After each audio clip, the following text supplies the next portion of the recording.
안녕하세요, 여러분. 네, 제가 잠깐 기도하고 그리고 말씀 증거하는 시간 갖겠습니다. 하나님 아버지 감사합니다. 하나님, 오늘도 말씀을 들고 하나님 이 자리에 섰습니다. 하나님, 주님의 부르심, 그 사명 때문에 하나님 이 자리에 다시 섭니다. 하지만 자격도 없고 아무 능력도 없습니다. 하나님 잡고 그냥 천할 뿐이지만 하나님 그래도 제 사명이기에 하나님 이 자리를 중요하게 사모함을 마음에 생각하고 하나님 자리에 섰습니다.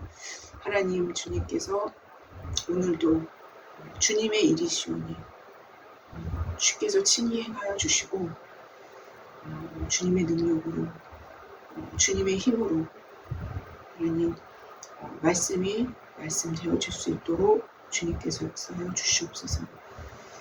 하나님, 오늘도 우리가 말씀을 통해서 하나님이 어떤 분이신지 우리가 오해하고 있는 부분이 있다면 하나님 그것들을 바로잡고 수정되게 하여 주시고 하나님 우리 자신에 대해서 잘 알지 못했던 것들이 있다면 우리에게 말씀의 빛을 비추사 하나님 우리 자신을 또 속속들이 알게 되는 또한 시간이 되기를 원합니다.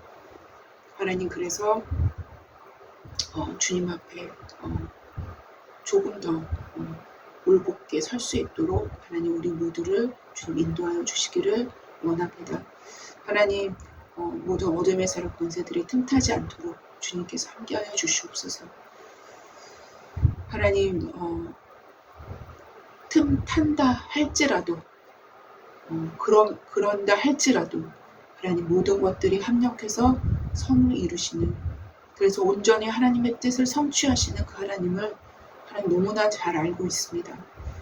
하나님 그 하나님을 오늘도 바라고 의지합니다. 하나님 의지하는 마음으로 하나님 말씀을 들고 섰사오니 주께서 함께하여 주시옵고 저는 온전히 감추어 주시옵소서. 감사하며 예수님의 이름으로 기도했습니다. 아멘. 네, 오늘도 여러분 로마서로 제가 말씀을 이어가겠습니다. 네, 그래서 계속 유대인의 죄를 사도가 기록하는 그 본문을 지금 계속 다루고 있죠. 네, 그래서 오늘 본문은 저번 주 본문과 연결이 되지만 구조적으로 완전히 하나의 어떤 그 연결이 되는 부분이지만 제가 너무 이제 길어서 반으로 나눴다고 했습니다. 네, 그래서 오늘 그 부분 9절, 10절, 11절 되는 부분을 본문으로 잡고 제가 말씀을 증거하는 시간을 갖겠습니다. 그래서 말씀 증거하기 전에 한번 본문 한번 읽어보겠습니다. 네, 로마서 2장 9절부터 11절까지고요. 그리고 오늘은 유대인의 죄 네 번째 시간을 갖는 것입니다. 네, 그래서 한번 제가 말씀을 공독해 보겠습니다. 네, 9절부터입니다. 9절, 10절, 11절입니다. 악을 행하는 각 사람에게는 각 사람의 영에는 환난과 공고가 있으리니 먼저는 유대인에게요 그리고 헬라인에게요. 10절 선을 행하는 각 사람에게는 영광과 존귀와 평강이 있으리니 먼저는 유대인에게요 그리고 헬라인에게라. 11절 이는 하나님께서 외모로 사람을 취하지 아니하심이라 라는 본문입니다. 그래서 저번 주 본문에 바로 연결된 본문입니다. 네, 그래서 오늘도 악을 행하는 각 사람, 그 다음에 선을 행하는 각 사람에 대해서 말씀을 하시고 계십니다. 네. 남미에 한 나무가 있는데요. 네. 사람의 몹시 이제 아주 허기가 졌을 때, 아주 배가 고플 때 그 나무의 그 잎을 씹으면은 아주 이제 기분이 좋아진다고 합니다. 네. 그 나뭇잎을 씹음으로써 음식에 대한 어떤 갈망, 열망이 사라지고 배고픔이 당연히 사라지겠죠. 그러면 배고픔이 사라지는, 그래서 배고픔에 대한 고통으로부터 벗어날 수 있게 하는 그런 이제 그 역할을 하는 나뭇잎이었어요. 네. 그래서 근데 이 나뭇잎은 고통은 사라지지만 그렇다고 해서 사람이 배고파서 계속 영양분을 취하지 않으면은 배고픈데 그 영양분을 취하지 않으면 죽게 되지 않습니까? 굶어서. 네. 근데 이 나뭇잎을 먹으면 씹으면 고통은 사라지지만 그렇다고 해서 죽음을 면하게 되는 것은 아니라고 합니다. 네. 그 나뭇잎에는 영양 성분이라고는 전혀 없고 아주 마약 성분만 있기 때문에 그 나뭇잎은 사람의 갈망을 채워주기는 하나 사람의 필요를 채워주지는 이제 못한다는 것이죠. 네. 왜냐하면 그것은 사실상은 음식물이라기보다는 모조품과 같은 가짜 음식일 뿐이라는 것이죠. 네. 그 나뭇잎은 이렇게 굶주림에서 죽어가는 사람에게 자신이 음식물을 먹고 있다라는 어떤 착각을 주는 거예요. 네. 음식물을 먹고 있다는 어떤 착각, 어떤 확신을 주는 반면에 확신까지 이릅니다. 네. 확신을 주는 반면에 한편으로는 영양분이 부족하기 때문에 아예 없기 때문에 사람은 나무에 속아서 그 나뭇잎에 속아서 결국 죽게 되는 것입니다. 여러분 인간이 먹기에 좋아 보이는 어떤 모든 음식물이 다 모두 음식물이 아닌 거죠. 말하자면. 예. 음식물처럼 보이지만 사실상 모든 게 다 음식물은 아니지 않습니까? 네.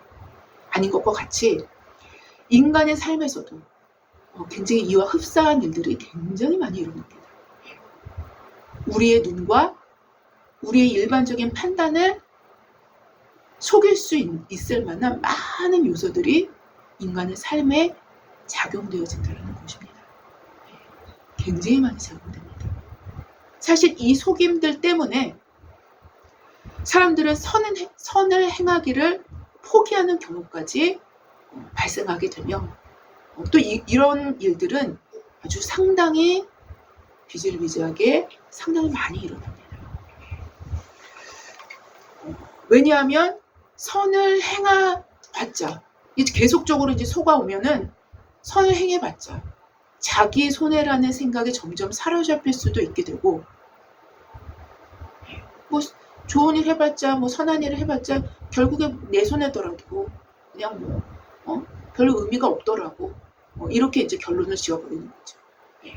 자기 손해라는 생각이 점점 사로잡힐 수도 있게 되고 악을 행해도 너무도 잘 돼가고 잘 살아가는 사람들이 많다라는 생각에도 점점 사로잡히게 되기 때문이기도 합니다.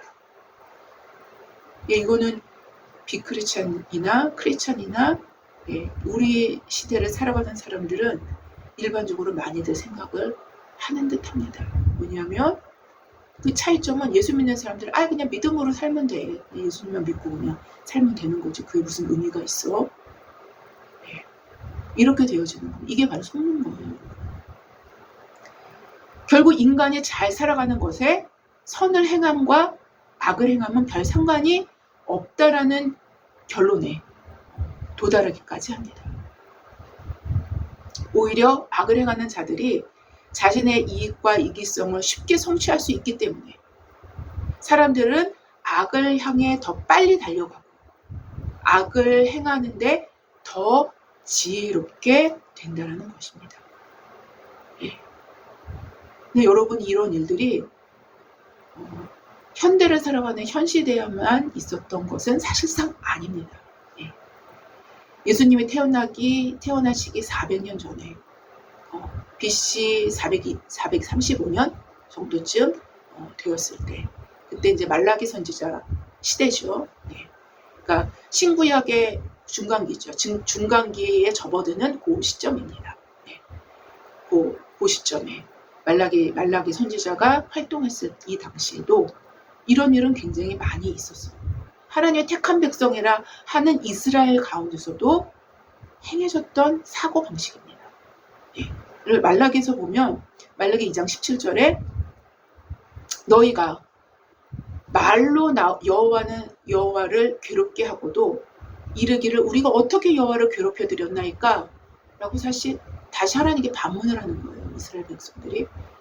하는도다. 하나님 말씀하시면서 이는 너희가 말하기를 모든 악을 행하는 자는 여호와의 눈에 좋게 보이며 그에게 기쁨이 된다 하며 또 말하기를 정의의 하나님이 어디 계시냐 함이니라 라고 하나님의 이스라엘 백성에게 얘기를 해요. 말씀을 하십니다. 이 시대의 사회상이 그렇게 정확하게 이제 보여지는 본문이라고 말씀드릴 수 있습니다. 근데 이렇게 사람들은 계속적으로 속으면 결과적으로 이 정도까지 이제 가게 되는 거죠. 그런데 오늘 본문을 살펴보면 선을 행하는 자들의 결과와 악을 행하는 자들의 결과를 분명하게 사도는 기록하고 있습니다. 분명하게 기록하고 있어요. 로마서 본문입니다. 그런데 인간의 삶의 현실에서 이렇게 명백한 결과를 볼 수만 있다면 들 속죠. 그렇죠? 네.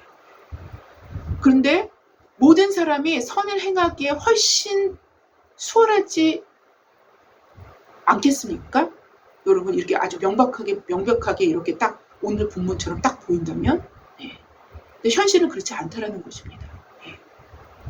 사실상 인간의 현실은 그렇지 않다라고 말하는 사람들이 굉장히 많을지 몰라요. 그렇죠? 현실은 그렇게 안 보여요.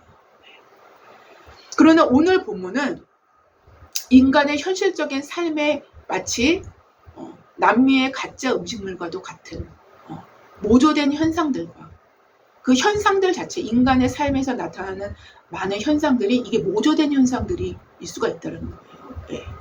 이 모조된 현상들과 또 모조된 영광들, 또 거기다가 또 하나님께서 크리스찬들에게는 하나님의 테스트가 또 있습니다. 그래서 혹은 그 반대의 의미일 수도 있는 전능자가 보내주시는 테스트용 위장된 축복의 모습들이 분명히 존재함을 오늘 본문은 사실상 다 내포하고 있는 겁니다.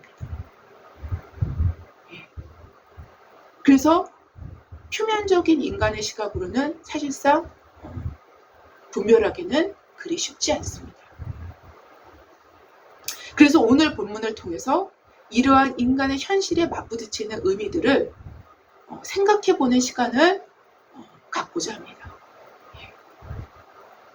사도는 저번 주 본문, 즉 7절, 8절에서는 선과 악에 대해서 언급을 하면서 다시 히브리식 교차 대꾸법을 이용해서 오늘 본문은 저번 주에는 선과 악, 오늘 본문은 악의 결과, 선의 결과 이렇게 나오는 것입니다. 선, 악, 선 이렇게 나오는 거예요.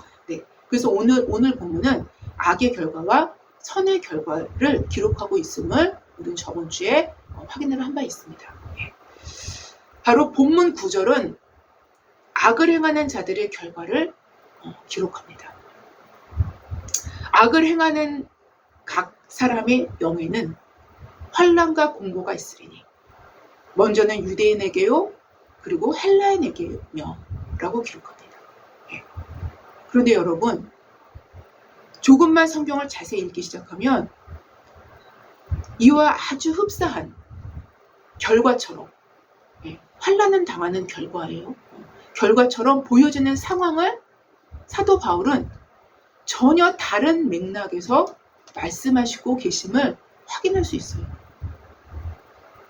바로 이런 것들 때문에 굉장히 헷갈리는 것입니다. 아주 가깝게는 로마서 5장 2절부터 4절까지의 기록을 살펴볼 수 있는데요. 요거 지금 오늘 본문에서 한 두세 장만 넘기면 로마서 5장 2절부터 4절까지가 나옵니다. 살펴볼 수 있는데요. 기록하기를 또한 그로 말미암아 우리가 믿음으로 서 있는 이 은혜에 들어감을 얻었으며 하나님의 영광을 바라고 즐거워하느니라. 다만 이뿐 아니라 우리가 환난 중에도 즐거워하나니 이는 환난은 인내를 인내는 연단은 소망을 이루는 줄을 알미로다. 예. 라고 기록을 합니다. 예. 즉 동일한 사도 바울의 그림에도, 동일한 로마서의 말씀임에도 한편은 악을 행하는 각 사람의 영에는 환난과 공고가 있음을 말하고 있고, 또 한편은 환난은 인내를 만들어내고 인내는 연단을 만들어내며 연단은 소망을 이루는 그야말로 하나님의 영광에 참여할 수 있는 인간의 유일한 길의 첫 관문에 뭐가 있어요? 환난이 있습니다. 유일한 길의 첫 관문에 환난을 이야기하고 있다는 것입니다. 이게 뭔 소리입니까? 이거 왜 이렇습니까? 도대체. 네. 그렇다면 여러분, 왜 사도는 너무도 상반된 상황에서 동일한 환난이라는 용어를 사용했을까요? 너무도 상반된 상황이라는 건 무엇입니까? 지금까지 제가 말씀드렸듯이 악행의 결과로도 환난을 얘기해요. 선을 따르는 동안에 첫 관문도 환난을 얘기를 하는 거예요. 이게 너무도 상반된 상황에서 동일한 환난이라는 용어를 사용하고 있을까요? 왜? 물론 인간의 언어적 한계도 분명히 존재합니다만 이로써 많은 부분이 인간의 눈에 감추어질 수밖에 없는 무언가를 오늘 본문은 말해주고 있다는 것입니다. 그러나 그럼에도 우리가 분명하게 이 상반된 두 가지 이 사실을 우리 인간의 인식체계로 분별할 수 있는 것이 존재한다는 거예요. 우리가 인식할 수 있는 인식체계 안에서 이 두 가지를 분별할 수 있는 분별이 있습니다. 분별할 수 있는 그 기준이 있다는 거예요. 그것을 오늘 본문에서 사도는 표현해내고 있어요. 악을 행하는 각 사람의 영이라고 오늘 본문이 기록을 합니다. 근데 여러분 또 오늘 본문에 그 다음 구절이죠. 선을 행하는 각 사람에게는 그냥 이렇게 나옵니다. 악을 행하는 각 사람의 영이라고 표현을 했으면 10절에는 선을 행하는 각 사람의 영이라고 표현을 해야 되지 맞지 않습니까? 아니면은 악을 행하는 각 사람에게로 표현을 하고 선을 행하는 각 사람에게라고 표현해야 되지 맞지 않습니까? 서로 맞춰서. 근데 잘 보면 9절은 악을 행하는 각 사람의 영이라고 표현을 했고 10절은 선을 행하는 각 사람이라고 표현을 했어요. 왜 다릅니다. 여하튼 악을 행하는 각 사람의 영이라고 본문에 기록을 합니다. 바로 환난과 공고가 표출되는 장소가 영이라는 거예요. 오늘 본문에서 보면 하나님은 영이십니다. 하나님과의 모든 관계의 중심에는 우리의 영이 작동합니다. 바로 하나님과의 관계의 중심 자리에 환난과 공고가 있다는 소리죠. 오늘 본문이 얘기하는 환난은 바로 이 환난입니다. 루터는 이를 이렇게 또 주석하기도 했어요. 살짝 조금 다르게 주석을 했는데 이렇게 주석을 했습니다. 나는 이 말들을 사도가 어떤 류의 환난이 아니라 곤고와 결합된 그런 환난을 염두에 두고 있다는 것을 의미하는 것으로 해석한다. 그러니까 이것은 더 이상 어떤 출구나 빠져나갈 어떤 소망도 존재하지 않고 따라서 이 환난 속에서는 더 이상 위로도 존재하지 않는 것을 의미한다 라고 밝혔습니다. 요 주석도 아주 유용합니다. 즉 환난은 어떠한 객관적인 상황이라면 곤고는 그 환난 가운데 있는 자의 내면적 상태를 가리키는 말로 사전적 의미로는 헬라어로는 스테노코리아라는 용어를 사용했어요. 그래서 요거는 장소의 협착이라는 의미에서 파생된 용어로 인간 내면의 어떤 심리적, 심적인 환란, 고통을 의미합니다. 예. 인간 내면의 아주 심적인 환란, 고통을 의미합니다. 아주 개별적이고 개인적인 그 내면의 고통을 의미합니다. 용어 자체가. 네.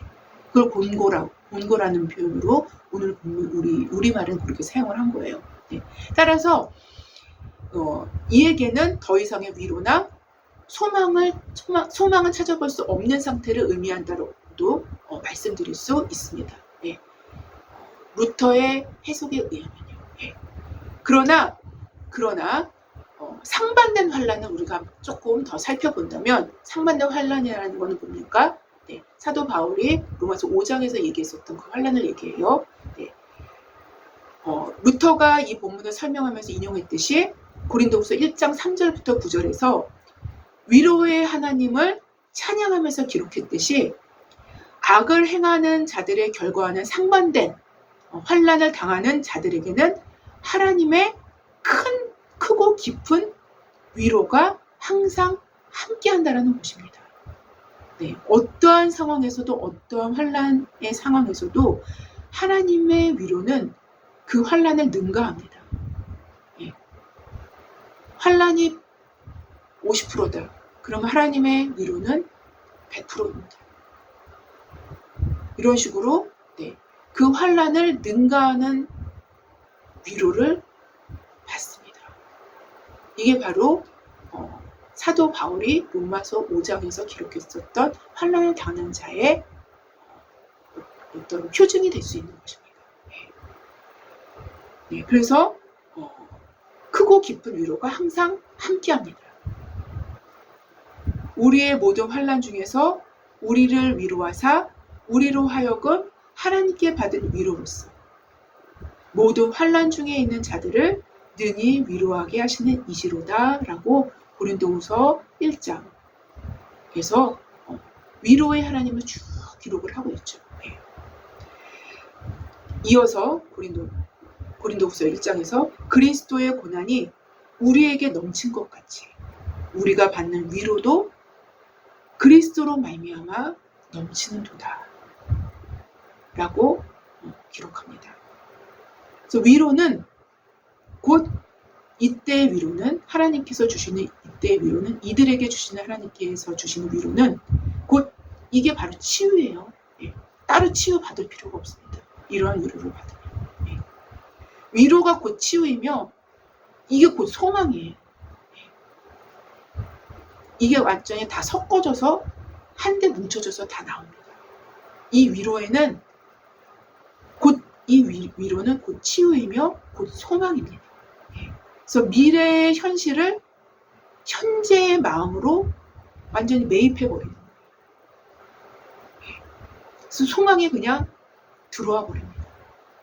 하나님의 위로의 특징은 바로 이런 거예요. 예. 바로 사도는 아시아에서 당한 환란이 얼마나 힘에 겹도록 심한 고난을 당하였는지 살 소망까지 끊어진 상태였음을 사도 바울 스스로가 고백을 하죠. 이게 바로 고린도후서 1장에 나오는 사도 바울이 심한 환란을 당했던 그 고난을 기록하고 있는 내용이에요. 네. 그래서 우리 자신이 사형 선고를 받은 줄 알았으나 진짜 사형 선고를 받은 줄 아는 것처럼 그 정도로 환란을 깊이 당했다는 것입니다. 사형 선고를 받은 줄 알았으나 그러나 하나님의 큰 위로가 놓쳤음을 기록하고 있습니다. 네. 그리고 그 환란을 허용하신 하나님의 뜻까지 깨닫는 은혜를 덤으로 받게 됩니다. 사도 바울은 여기서 기록하기를 이는 우리로 자기를 의지하지 말고 오직 죽은 자를 다시 살리시는 하나님만 의지하게 하려 하심이라 라고 기록합니다. 네. 바로 하나님만 의지하게 하기 위해서 이런 환란을 허용하셨다는 것이죠. 바로 환란이라는 객관적인 상황은 의인은 더욱 의롭게 만들고 악을 행하는 자는 그 악의 결과를 확인하게 하는 의미를 갖는다라는 것이 환난이라는 의미입니다. 오히려 곤고는 객관적인 상황이라기보다는 어떤 주관적인 상황으로 판단되어질 수 있는데요. 오히려 세상이 원하는 돈과 영광과 권세를 모두 갖고 있으면서도 내면의 곤고를, 즉 내면의 환난을 처리하지 못하는 많은 사람들을 우리는 보게 됩니다. 그렇죠, 여러분. 우리가 표면적으로 봤을 때는 모든 것을 다 갖고 있는 사람처럼 보이는데 밤에 잠을 못 자요, 불안해서. 그런 사람들 있습니다. 내면의 환난을 처리하지 못하는 많은 사람들 우리는 보게 됩니다. 이런 자들은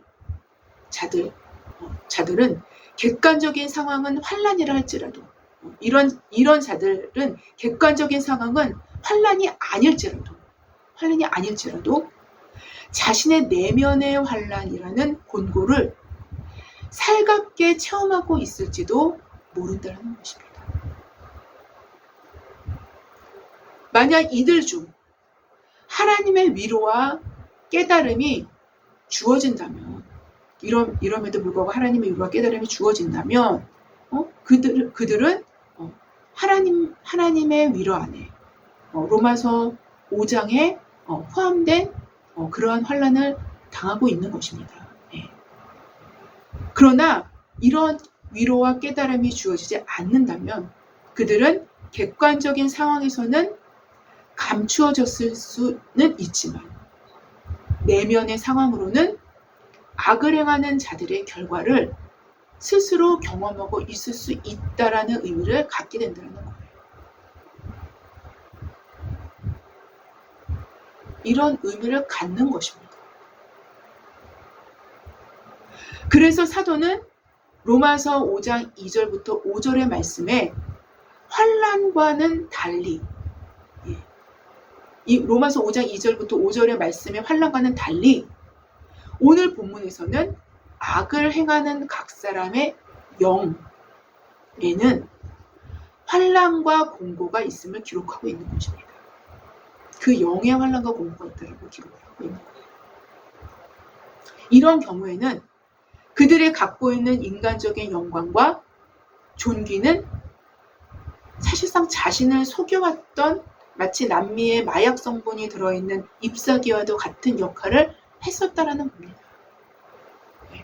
그게 해왔다라는 것이 그런 식으로 판명이 되는 거예요. 성경은 참 영광과 인간의 영광을 확실하게 구분을 합니다. 그렇다고 교회 안에서 기독교적인 용어로 성경적인 용어를 사용한다고 해서 그것이 참 영광이라고 확신할 수 없다라는 거예요. 그것이 참 영광이라고, 참 영광은 아니라는 것입니다. 기독적인 용어를 사용한다고 해서요. 성경적인 용어를 사용한다고 해서요. 기독교적인 용어를 사용하는 인간의 영광도 기독교적인 용어를 사용하는 세상적인 영광도, 인간의 영광도 존재한다는 것입니다.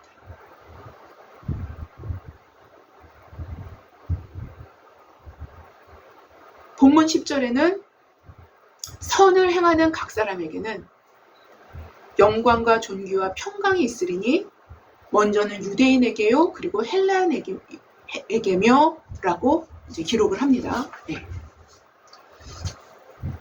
이 역시 우리가 이미 살펴본 9절 말씀의 맥락과 연결이 되는데요. 선을 행하는 자의 결과는 영광과 존귀와 평강이라고 기록합니다. 영광과 존귀와 평강이라고 기록해요. 누군가는 이런 이유 때문에 자신이 누리는 세상 영광과 세상 존귀는 자신이 선을 행한 것에 대한 결과인 것처럼 생각할 수 있다는 것입니다. 그 사람을 속일 수 있다는 거예요. 그리고 자신의 악행을, 더 나아가서는 자신의 악행을 합리화하는 좋은 성경적 근거로 활용하기도 한다는 것입니다. 그러나 하나님께서 주시는 참된 영광은 세상 가운데서 감추어지는 것이 되어 왔음을 성경은 분명히 기록합니다. 성경은 이렇게 기록을 해요. 오히려 예수님은 자신의 십자가를 질 시간이 가까이 왔을 때, 인자가 영광을 받을 때가 가까이 왔다고 말씀하셨어요. 오히려 예수님은 세상 영광을 사랑하는 자들에게 이렇게 말씀하셨습니다. 너희가 서로 영광을 취하고 유일하신 참 하나님께로부터 오는 영광을 구하지 아니하니 어찌 나를 믿을 수 있느냐, 나를 믿을 수 있느냐라고 예수님이 그들에게 반문하셨어요. 어찌 나를 믿을 수 있느냐, 너희가 그런 식의 영광을 서로 영광을 주고받고 하면서 서로 영광을 취하니 어떻게 하나님께로부터 오는 영광은 구하지 아니하고 어떻게 하나님께로부터 오는 영광을 어떻게 알 수가 있겠느냐, 어찌 나를 믿을 수 있겠느냐, 이렇게 말씀하신 거예요. 여기서 어찌 나를 믿을 수 있느냐라는 예수님의 반문은 참된 영광을 모르면 예수님의 길을 따라할 수 없다라는 거예요. 이렇게 반문을 하십니다. 특별히 오늘 본문의 선을 행하는 자의 결과는 교차대꾸법에서 앞구절 앞에서 선과 악을 기록하는 어떤 그 선의 부분에서 기록되었듯이 참고 선을 행하여 영광과 존귀와 썩지 아니함을 구하는 자에게 영생으로 하시고 라는 본문을 우리가 저번 주에 본 바 있죠. 네. 요 부분, 요렇게 말씀하신 것에서 분명한 의미를 우리는 더 확인할 수가 있습니다. 더 자세히 설명이 되었기 때문에 네. 바로 선을 행하는 자들의 결과인 영광과 존귀는 영생의 의미와 연결된 부활 때 얻게 될 영광과 존귀를 의미한다고 말씀드릴 수 있어요. 네. 제가 왜 이렇게 말씀을 드리냐면 예수님의 12사도들 또 사도 바울도 마찬가지로 이 세상에서 영광을 받은 적이 없어요. 이 세상에서 영광을 받지를 못했습니다. 네.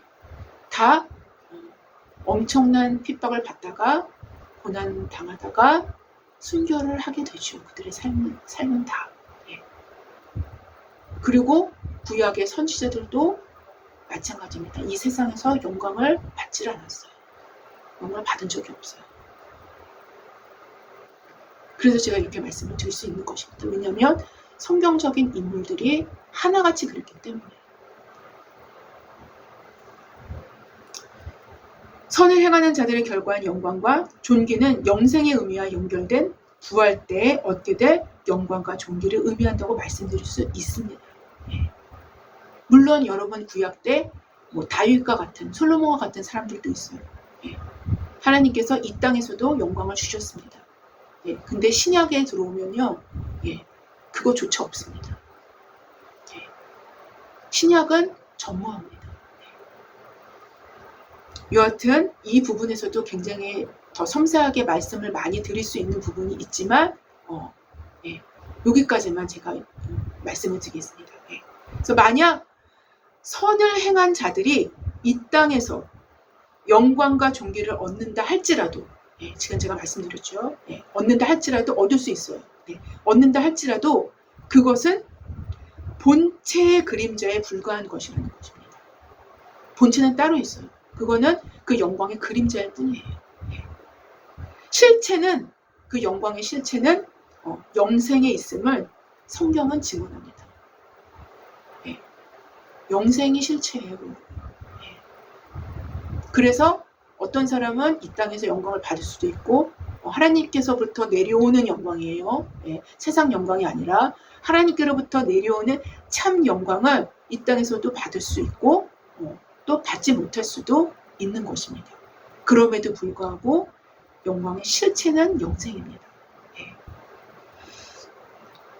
네, 근데 여러분 제가 여기서 조금 더 설명을 드릴 수 있는 것은 영광과 존귀와 썩지 아니함, 영광과 존귀와 썩지 아니함이라는 그 본문을 우리가 저번 주에 잠깐 다뤘습니다. 네. 영광과 존귀와 썩지 아니함.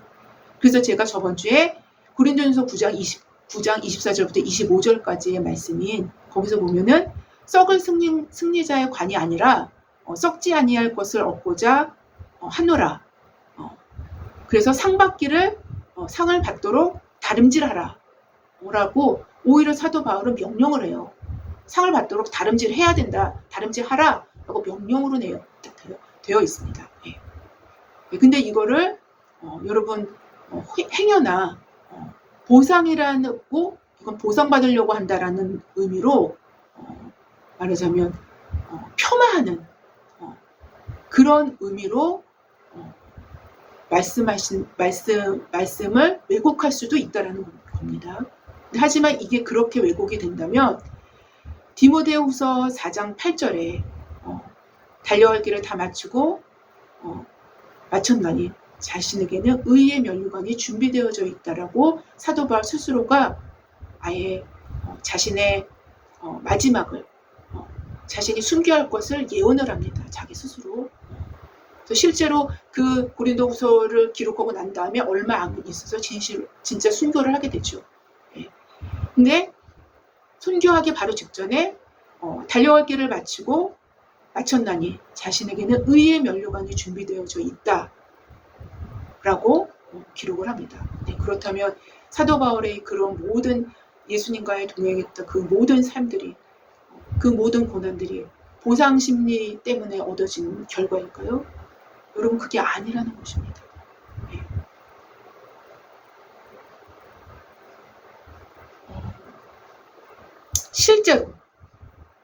실제로 하나님과 동행하면서 실제로 고난과 연단을 깊이 받으면서 우리의 삶을 하나님 앞에 드리면서 십자가의 길을 걸어갔던 사람들은 다 하나같이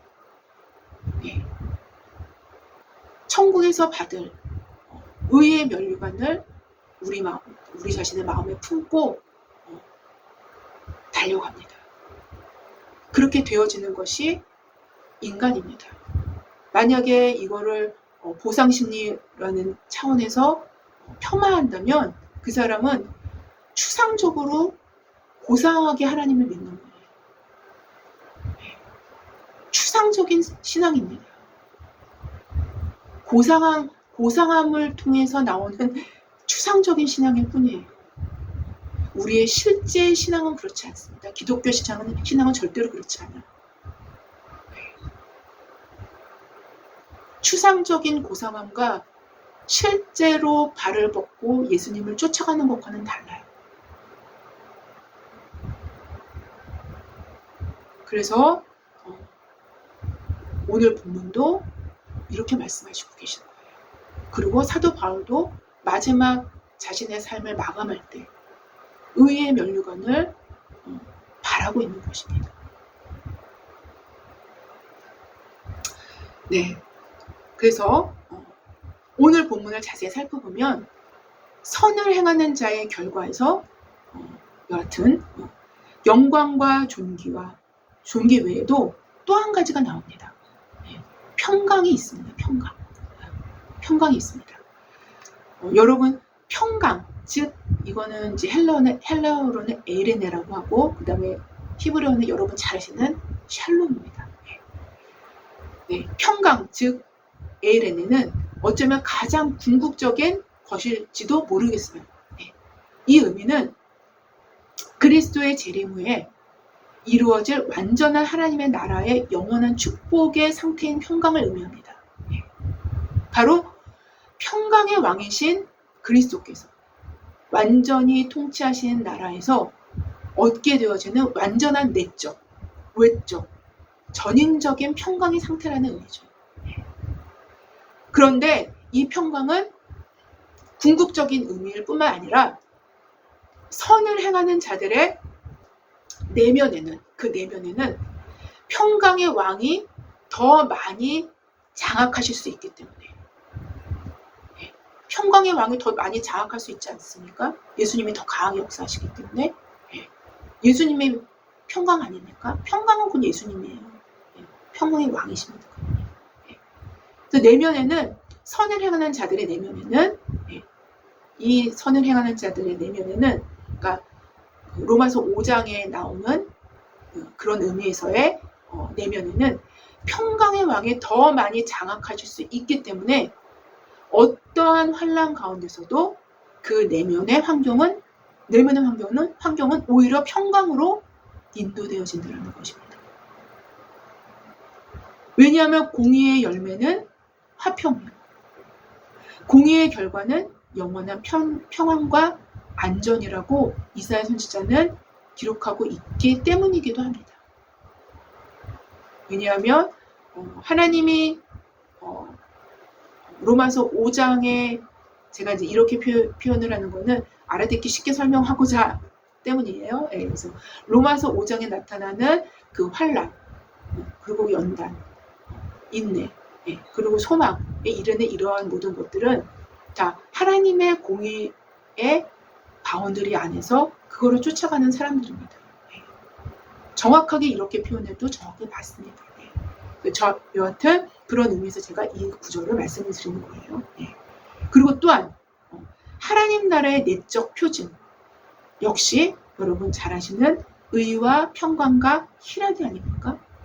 하나님의 통치하심이 우리 내면에 임했기 때문에 하나님 나라가 우리 내면에서부터 있는 거예요. 그렇기 때문에 하나님의 통치하는 나라가 우리 내면에 있으면 의와 평강이 있는 겁니다. 의와 평강과 희락 중에 평강이 있게 되는 것이죠.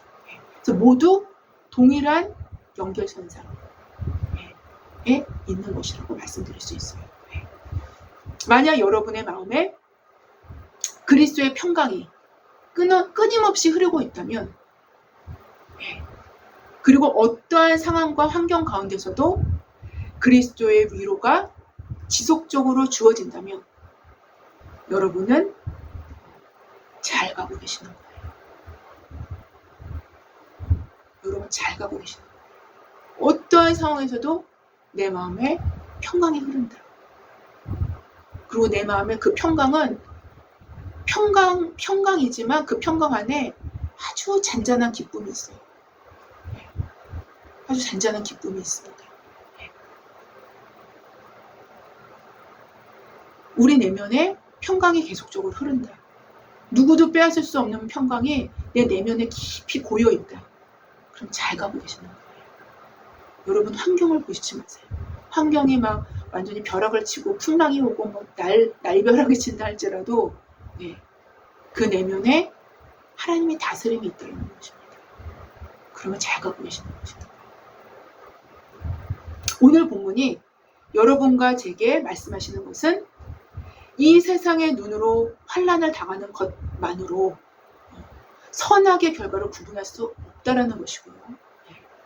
이 세상의 영광과 존귀의 유무로도 선악의 결과를 구분할 수 없다라는 것입니다.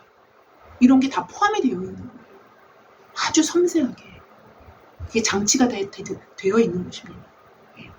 그럼에도 반드시 선을 행하는 자와 악을 행하는 자의 결과는 오늘 본문이 증언하시는 그 결과 그대로 임한다는 거예요.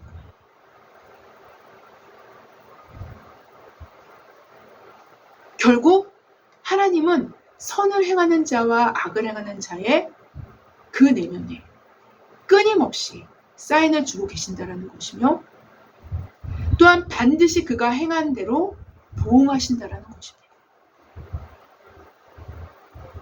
이는 하나님께서 외모로 사람을 취하지 아니하시기 때문임을 성경은 기록합니다.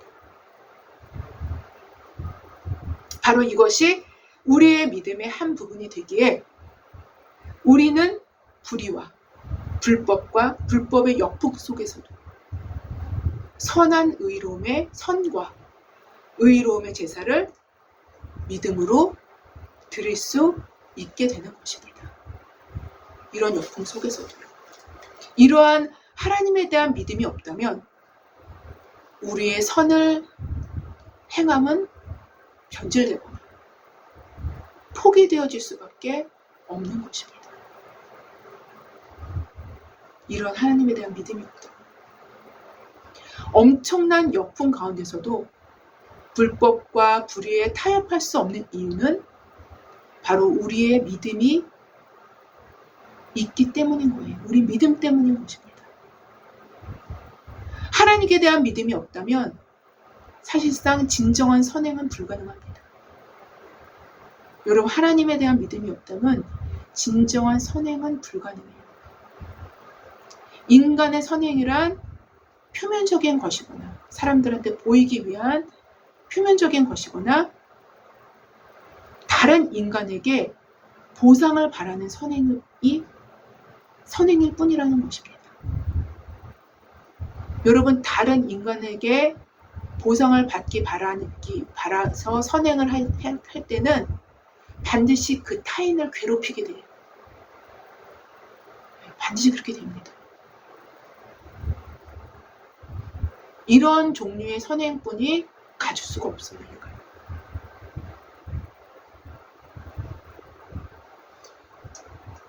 여러분, 그렇기 때문에요. 사도 바울이 믿음 한 거예요. 하나님께로부터 내려오는 믿음이 본질이 되어서 행하지 아니하면 바른 하나님께서 기뻐하시는 하나님께서 원하시는 하나님께서 받으실 만한 선행을 인간은 할 수가 없어요. 인간은 만들어낼 수가 없어요. 하나님은 외모로 사람을 취하시지 않습니다. 표면적인 선행으로 하나님을 기쁘시게 해드릴 수는 없는 거예요. 세상에 가장 뛰어난 권력자도, 세상에 가장 돈이 많은 재력가도, 세상에 가장 덕망 높은 명예자라도 하나님은 그들의 그것을 안개처럼 보십니다. 또 인간의 표면적인 선행도 마찬가지입니다. 다 동일한 거예요. 나을 게 하나도 없어요. 다 동일한 걸로 하나님 보죠. 권력, 재력, 명예를 안개처럼 보듯이 인간적인 선행도 안개처럼 보십니다. 오히려 주님의 눈에 주님의 눈은 인간의 폐부와 심장을 꿰뚫습니다. 여러분의 삶 가운데 남미의 한 나무에 나뭇잎과 같은 그런 어떤 속임들이 내 삶에 얼마만큼 들어와서 내 삶을 해치고 있는지를 전면적으로 확인할 필요가 있더라고요.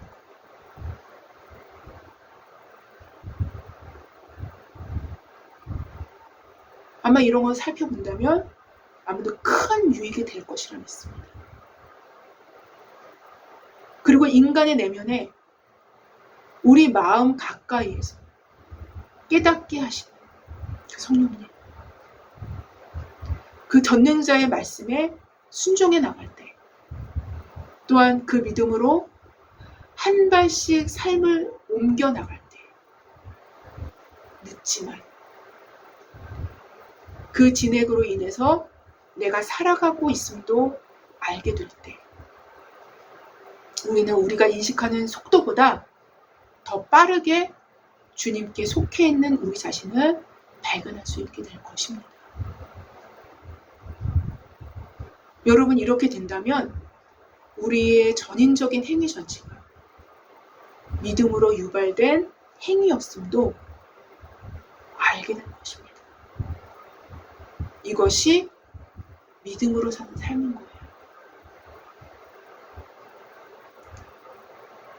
아무쪼록 우리의 믿음이 하나님께서 인정하시는 선을 행하기를 유발시키는